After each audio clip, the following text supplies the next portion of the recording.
After some time off of YouTube, guys, we are back, and today we are working on a Kia Sportage. This Kia Sportage is finished in a blue. We'll come back to the shade variations of this colour in just a moment, but this Kia Sportage came into us earlier this week with some damage to the painted section, some damage to the trim, and some damage to a gloss black trim.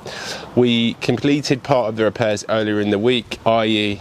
the plastic trim and also the gloss black section. Have a look on the screen round about now and you can see the damage prior to today. Because we had a colour issue trying to mix and match the colour of the car, we then had to go back to our paint supplier, Bodycraft in Watford, and say, look, we've had a problem with this colour, can you help us out? Is there any more variations? And that's exactly what we did. So what we have here is a lighter, a standard and a darker shade of this Kia Sportage, and when we offered it up to the vehicle, although it wasn't a million miles off, it wasn't close enough for us to guarantee a faultless repair. So as I said, we went back to our paint supplier, or one of our paint suppliers, and said, look, this is our problem. And since then we now have two more variations of this one particular colour. So first things first, what we'll do, and I've said it before, I'll say it again, those of you that have watched videos on this channel for some time will know that we never paint a car unless we are confident that we know we've got a good match. And if we're not 100% confident, then we'll do spray out cards to determine what shade variation we need to use. And that's exactly what we're going to do again before we do anything to the exterior body colour of this car. Let's go.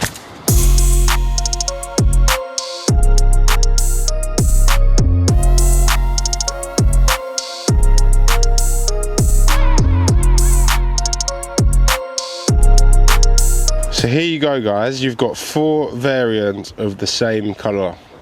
This is a 21 plate Kia. We don't repair many cars like this, so I can't say that. Do you know what? We're going with that. I'll never get it wrong. Have some confidence, and I believe that that is going to be the best shade out of these four. So that's what we're running with. Let's go. Since our last video, we also have a new addition to the team. Meet Marley, everybody. Has it really been that long since our last video? Time flies.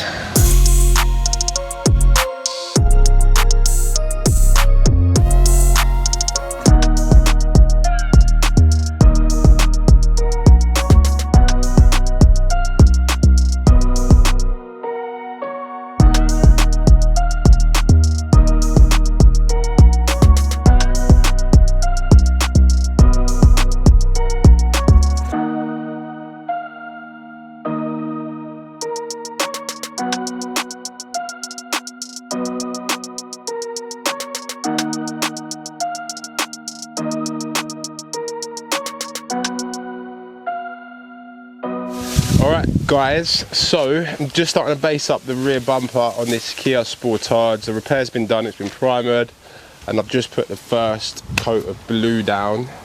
We're also doing something on Zoe's car, so that's sheeted up, but we're not going to be showing that on the video. Those of you that have been subscribed to this channel for a while will know that about 5-6 months ago we did the calipers, and in the comments there was loads of nonsense in there about what you should do and what you can do and what you can't do when it comes to painting calipers outside. I shut a lot of that down because obviously we know what we're doing, and I just wanted to show you 6 months on, there's no issues with delaminating of paint. The process that we carried out has stood the test of time. As I said, it's 6 months in now, and you can see the calipers are still glossy. Yes, they do need a little clean. That said, Zoe does drive this car a little bit hard, and they have stood the test of time, I'll have you know. So I don't think I will mention the subject of calipers anymore unless someone raises it. So yeah, let's get back to what we're doing. Let's get some paint on the car, let's get this one completed, and then we'll see where we end up shortly.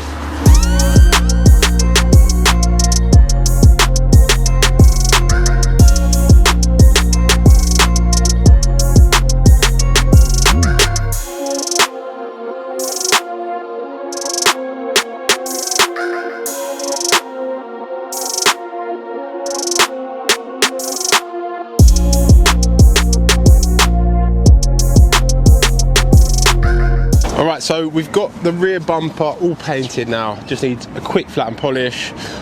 My way of flat and polishing, 2000 grit paper, followed by 3000 Trizac. So I'll just literally glide over the fresh paintwork using some water and a wet and dry 2000 grit paper. And then what we'll do is we'll get a dual action sander with a Trizac 3000. We'll use that on the DA, run over the bumper, polish it up using 3M's fast cut compound, and that will complete this job. So I think we'll run a track and get that part of the process carried out.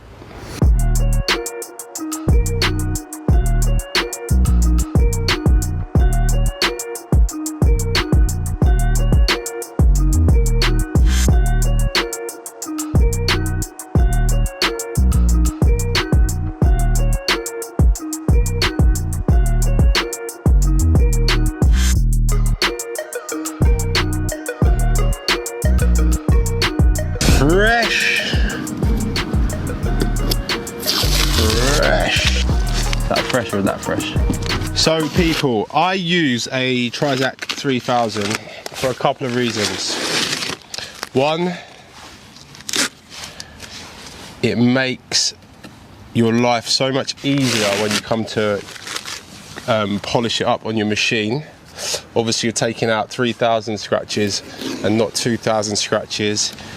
And also, in my opinion, your end result will just appear to look better. If you're cutting out finer scratches, in my opinion, if you haven't polished anywhere as heavy as you may have in other areas, just that end result will just appear to look that much better, because as I say, you're taking out 3000 scratches and not 2000. So that, coupled with making your life easier to machine polish up a panel, it's a no-brainer. It takes minutes just to run over the remaining area or your repair area, and as I say, it makes life so much easier. So that is this job pretty much complete now. I'm just going to clean up these trims. These were repaired the last time or earlier this week, as was this gloss black trim here. So we'll blow off all the dust or any existing compound, clean up the trims, and that'll be another job complete.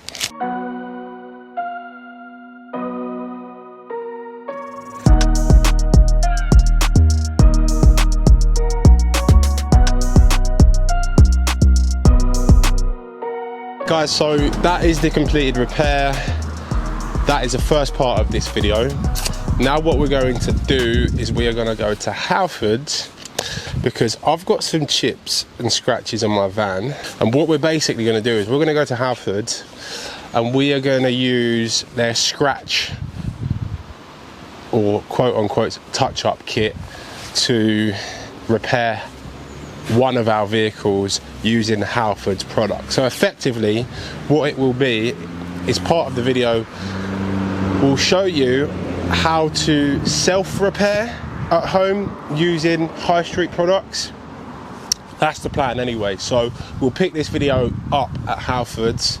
I'm gonna go in just as an ordinary member of the public, no experience in body repair, see what products they've got on offer, ask for some direction as to how to use them to get the results that they claim we may be able to get. And then what we'll do is we'll try them out and bring you guys the results live on a video on this channel. So keep watching, stay tuned, and we'll pick up with you guys when we get to Halfords.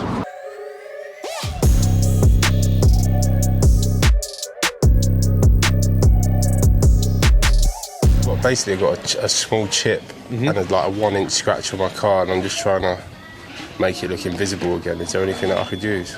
So you said it's just a chip? Yeah. And how is it down to the metalwork? Just gone through, yeah. So it's just down to slightly the metal. gone through, yeah.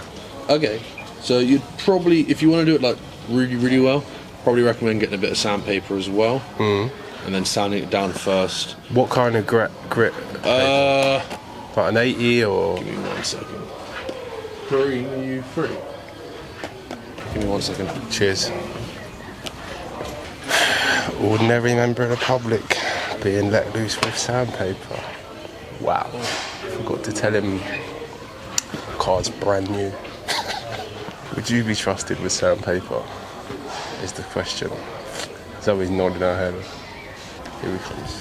You went up to like 1,000. Start with an 800. Do you know what that looks like? Literally just there.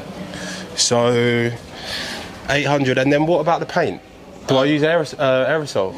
Not for a small one. I just use a. What, a touch-up kit? Yeah. If you don't care about the exact colour.